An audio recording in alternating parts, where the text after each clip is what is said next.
सामर्थ्यवान व्यक्ति ही समाज में और देश में शांतता प्रस्थापित कर सकता है, और दुर्बल व्यक्ति ने शांति पर कितने भी भाषण किए तो दुनिया सुनती नहीं है।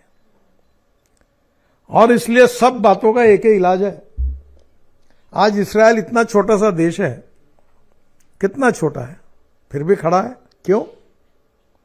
आज अमेरिका की दादागिरी जो चलती है, क्यों चलती है? इसका कारण ताकत। आज मिसाइल में, डिफेंस में खंडारे साहब बैठे हैं। वो लड़ाई में हम लोग पहले पिक्चर में देखते थे, वो ट्रक में सैनिक लड़ते, वो राइफल लेते, फिर कुत्ते, फिर ऐसा लेके दौड़ते, और नहीं। मैं ईरान के प्रधानमंत्री के ओथ सेरेमनी के लिए गया था। वहाँ एक 5 स्टार होटल है, वहाँ सब राष्ट्र के प्रमुख उतरे थे। मोदी जी ने मुझे भेजा था। तो कार्यक्रम 5 बजे था उनके संसद में। तो हम 15-20 लोग थे जो फॉरेन डिग्नेटरीज थे। तो हमने कॉफ़ी वगैरह पी ऐसे छोटे से रूम में, फिर सबका स्वागत हुआ। तो एक व्यक्ति कोई राष्ट्र का प्रमुख नहीं था। तो मुझे लगा ये कौन है, तो मैंने भी हाथ मिलाकर पूछा। तो हम्मस करके जो है उसका प्रमुख था, पर वो चीफ जस्टिस के साथ और प्रधानमंत्री के साथ पीछे जा रहा था, और बाकी हम लोग पीछे थे, और सरकार ने उसको प्रायोरिटी दी थी। कार्यक्रम खत्म हो गया, मैं भी वहाँ से अपने होटल में आया और खाना खा के सो गया। 4 बजे एम्बेसडर आया और उन्होंने दरवाजा ठोका। बोले साहब हमको निकलना पड़ेगा। बोला क्यों? बोले बहुत गड़बड़ हो गई। बोला क्या हुआ?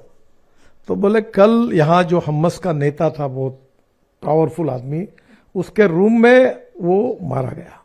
मतलब किसने मारा? पता नहीं। बोले वो कहाँ से मिसाइल निकली, कहाँ घुसी। अब कोई बोलता मोबाइल फोन नंबर था उसका, उसको स्पेशली एक जगह छुपा कर रखा था, एक बंगले में। वहां जाकर, उस रूम में जाकर वहां मार दिया। तो आने वाला समय जो है वो futuristic technology and futuristic vision for development in defence, agriculture, industry, trade, business, export, ये सब हमको करना पड़ेगा। आज सबसे बड़ा राष्ट्रवाद कोई होगा उदय जी, तो देश के इंपोर्ट को कम करना और एक्सपोर्ट को बढ़ाना। क्या परिस्थिति बनी है हमारी? मैं 2 दिन मुश्किल से रहता हूं, इन्फेक्शन हो गया। ये दिल्ली पूरा प्रदूषण से त्रस्त है। क्यों है? मैं ट्रांसपोर्ट मंत्री हूं, 40% हमारे कारण होता है। क्योंकि ये fossil fuel, petrol, diesel. Sudarshan ji कितने बार मुझे कहते थे कि इस देश का किसान अन्नदाता नहीं ऊर्जादाता बनेगा, ईंधन दाता बनेगा, हवाई ईंधन दाता बनेगा। अब सब बन गया, बिटुमिन भी बन गया, पर कोई विश्वास रखने के लिए तैयार नहीं। और आज भी इतना 22 लाख करोड़ हम खर्चा कर रहे हैं। अब ये राष्ट्रवाद कैसा होगा? इस देश में 22 लाख करोड़ रुपए हम लोग फॉसिल फ्यूल इंपोर्ट कर रहे हैं, देश में प्रदूषण दे रहे हैं। क्या हम अल्टरनेटिव फ्यूल और बायो फ्यूल में आत्मनिर्भर भारत नहीं बना सकते? मैं गाड़ी में आया हूं, 100% इथेनॉल पे चलने वाली दुनिया की पहली गाड़ी है इनोवा। 60% बिजली तैयार करती है। 1 लीटर पेट्रोल के भाव में एवरेज की तुलना करें तो ये गाड़ी का 25 रुपए लीटर पेट्रोल का भाव होता है। प्रदूषण 0 है। हाइड्रोजन हम बना सकते हैं। इलेक्ट्रिक की गाड़ी अब कितनी पॉपुलर। जब मैंने इलेक्ट्रिक गाड़ी की पहली गाड़ी शुरुआत की थी तो कीमत थी $150 पर kWh लिथियम आयन बैटरी की। अब तो 55 हो गई। अब sodium ion, zinc ion, aluminium में टेक्नोलॉजी आ गई। कल मेरे घर पर एक IIT के लड़के ने 5 साल में टेक्नोलॉजी लाई। एल्यूमिनियम जो शीट रहती ना, वो फ्यूल है। एल्यूमिनियम मेरा टेक्नोलॉजी, उसके ऊपर बस, गाड़ियां, हवाई जहाज और ट्रक और कार चलने वाली है। दुनिया बदल गई, हमारे लोग प्रयोग करें, हम उसको प्रायोरिटी दें। आज हमारे पास फाइटर जेट चाहिए, हमारे साथ मिसाइल चाहिए, हमारे साथ ड्रोन से मिसाइल मारनी है। क्या हम दुनिया के आगे हैं कि पीछे हैं? कुछ नहीं जी। आप हमारी डिफेंस की क्षमता अगर बढ़ जाएगी ना, तो ये आजू बाजू के चिल्लरवाड़ा जो है ना, ये बात भी है, कोई लड़ाई होती नहीं कभी। आप देखो मोहल्ले में तो हमको सबको ज्ञान सिखा सकते हो, पर कोई पहलवान होगा जो उसके मोहल्ले में दादागिरी चलती, उसको कोई सिखाता क्या ज्ञान? नहीं, उसको दादा करके उसके पीछे लगते सब, क्योंकि उसकी चलती है। तो what is the power? Resources and technology is not a power. The futuristic vision for development, ये नेशन फर्स्ट की सबसे पहली संकल्पना है और उसमें हमें इस देश को, मैं अक्सर एक बात, दो बातें दोहराता हूं, innovation, entrepreneurship, science, technology, research, skilled and successful practices, we name it as knowledge, and conversion of knowledge into wealth is the future. और दूसरी बात जो कहता हूं कि no material is waste and no person is waste. It is depending upon the appropriate technology and appropriate vision of the leadership that you can convert waste into wealth. हम political party चलाते हैं. अब सुधांशु बहुत विद्वान और अच्छे हैं. अब मैं भी चुनाव में आया हूं, तो पहले हम जाते थे, मारपीट होती थी, तो सुधांशु को आगे करेंगे तो थोड़ी काम जमता है. तो हमारे पास ऐसे भी लोग रहते थे. मैं बहुत बार यूनिवर्सिटी स्टूडेंट लीडर था. लातों की बहुत बातों से नहीं मानते थे. बहुत सी बातें ऐसी करनी पड़ती थी जो विद्वान लोग नहीं कर सकते, और तब चलती थी. तो आप ये समझ लीजिए कि हमें भविष्य का भारत निर्माण करने के लिए नेशन फर्स्ट का जो राष्ट्रवाद है, जो पुराना जो आपका चिंतन है, वो बहुत ही उपयोगी है, क्योंकि वो गलतियों को हमको सुधारना है, रेक्टिफाई करना है, और उसके साथ भविष्य की योजना बनाते हुए हम देश में, हमें ताकत इसलिए नहीं चाहिए कि हम अधिकारवादी है, विस्तारवादी है, किसी की जमीन छीननी है, किसी को मारना है, इसलिए नहीं. तो विश्व में शांति प्रस्तापित करने के लिए हमें ताकत चाहिए. अगर हम ताकतवान बनेंगे तो विश्व में शांति प्रस्तापित होगी. अब जो ताकतवान है वो विश्व में शांति के बजाय अशांति मचाने के लिए वो भिड़े. अगर वो चाहते तो आज विश्व में शांति प्रस्तापित हो सकती थी, इतिहास में उनका नाम लिखा जा सकता है, पर दुर्भाग्यवश उनकी कोशिश है कि और कितनी अशांति फैले. क्योंकि समय यही है कि इतिहास, संस्कृति और विरासत में जो हमें मिला है, हम विश्वगुरु बनने की क्षमता रखते हैं. हमारा योग विज्ञान से लेकर आयुर्वेद तक दुनिया में छाया हुआ है, और उसके साथ आधुनिकीकरण और पाश्चात्यकरण, दो शब्दों में फर्क है.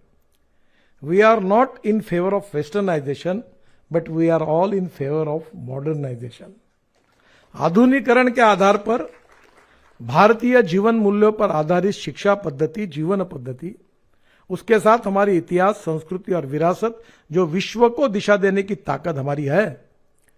श्री श्री रविशंकर जी वाशिंगटन थे. क्या आप इमेजिन कर सकते हैं हमारी भारतीय संस्कृति, लाखों गोरे लोग, मैं देखकर अचंभ में पड़ गया, दुनिया से आए थे, हरे राम हरे कृष्णा करके भजन गा रहे थे. आप, it is beyond our imagination. पर हमें सही अर्थ में उसको प्रेजेंट करना पड़ेगा, और सब क्षेत्रों में हमें आगे नंबर 1 पर जाना पड़ेगा, फर्स्ट. तब नेशन फर्स्ट होगा. राष्ट्रवाद हमारे विचारों का आत्मा है. ये बात जरूर है कि 47 के बाद जो जो गलतियां हुई उसने हमारा बहुत नुकसान किया है, और वो गलतियां हुई है उसको समझना है हमको, उस इतिहास से समझना है कि भविष्य में हमको इस गलतियों को सुधारते हुए आगे कहां जाना है. और मुझे लगता है कि गलतियां सुधारनी होगी तो गलतियां समझनी चाहिए, और गलतियां समझने के लिए आपने किताब में बड़ा इंडिपेंडेंट, इम्पार्शियल और फेयरली आपने लिखा है. देखिए, हर मुस्लिम आतंकवादी है, ये कहना भी गलत है. कौन कितना फंडामेंटलिस्ट है, कितना ज्यादा जहरीला आतंकवाद उसमें है, कट्टरवाद है, उसमें ग्रेडेशन करना पड़ेगा. You are absolutely correct. और डॉक्टर अब्दुल कलाम हमारे आइकॉन है, आज हम उनको मानते हैं, पर डॉक्टर अब्दुल कलाम जैसे लोग हैं, उनकी मेजोरिटी बढ़ानी पड़ेगी, शिक्षा को पहुंचाना पड़ेगा. नहीं तो मैं अक्सर देखता हूं कि क्या है मुस्लिम समाज में, क्या करते हैं सब लोग, चाय का दुकान, पान की टपरी, पंक्चर का दुकान, पान ठेला, इसके अलावा कोई धंधा नहीं. एजुकेशन का अभाव है, पॉपुलेशन बढ़ती जा रही है, और फिर जो लोग, आपको पता ही है कि मदरसे में क्या होता है, जो आपने बताया. अगर सही संस्कार मिलते, सही विचार, ये जरूरी नहीं है कि एक बार नहीं, कोई 100 बार नमाज पढ़े, कोई मस्जिद में जाए, कोई मंदिर में जाए, बौद्ध विहार में जाए, गुरुद्वारे में जाए, हमें कोई किसी के इसके लिए आपत्ति नहीं है. संविधान में भी अधिकार दिए हैं. हमें प्रश्नों को इस प्रकार से उसका एनालिसिस करके अलग करना होगा, और उसका सटीक विश्लेषण करते हुए भविष्य के हित के लिए हमें नेशन फर्स्ट की विचारों में उसके साथ सोचकर नीतियां बनानी होगी, और वो नीतियां सामर्थ्यवान भारत की होगी। खंडारे जी जो कहा कि विदाउट सामर्थ्य विकसित भारत को भी नहीं है, और इसलिए विकसित भारत भी चाहिए, सामर्थ्यवान भारत भी चाहिए, और विश्वगुरु बनाने वाली जो सनातन भारतीय हिंदू संस्कृति है, जो मूल्याधिष्ठित जीवन पद्धति और परिवार पद्धति पर आधारित है, जो विवेकानंद जी ने शिकागो में कहा, जो दुनिया ने स्वीकार किया था, वही बात को लेकर हमारे उस बात को दुनिया के विश्व का कल्याण हो, पर कल्याण हो कहने वाला ताकतवान चाहिए। सामर्थ्य की पूजा होती है, और इसलिए आने वाले समय में आप जो नेशन फर्स्ट है, ये फर्स्ट पार्ट आपका बिल्कुल एनालिसिस सटीक और ठीक है।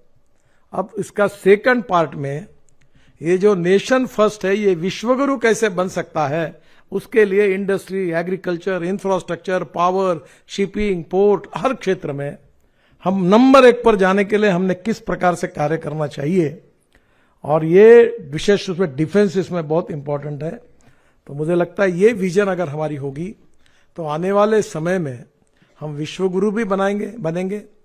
आर्थिक दृष्टि से, शैक्षणिक दृष्टि से, औद्योगिक दृष्टि से हम विकास भी करके आत्मनिर्भर भारत भी बनाएंगे, $5 ट्रिलियन की इकोनॉमी बनाएंगे, और उसके साथ हमारी कल्चर, इतिहास, संस्कृति, विरासत के कारण हम विश्व शांति को भी प्रस्तापित कर सकेंगे, क्योंकि हम मूलतः जेनेटिक्स से हम किसी के विरोध में नहीं है।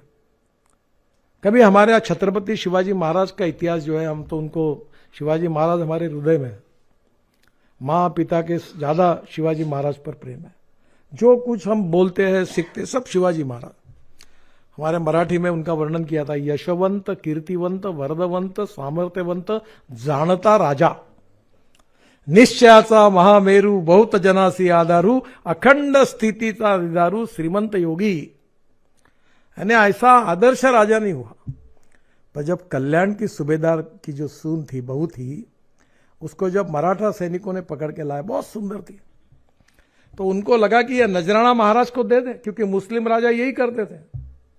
तो शिवाजी महाराज ने क्या कहा, उन्होंने कहा कि कितनी सुंदर है, मेरी मां भी अगर सुंदर होती तो मैं भी इतना सुंदर रहता था।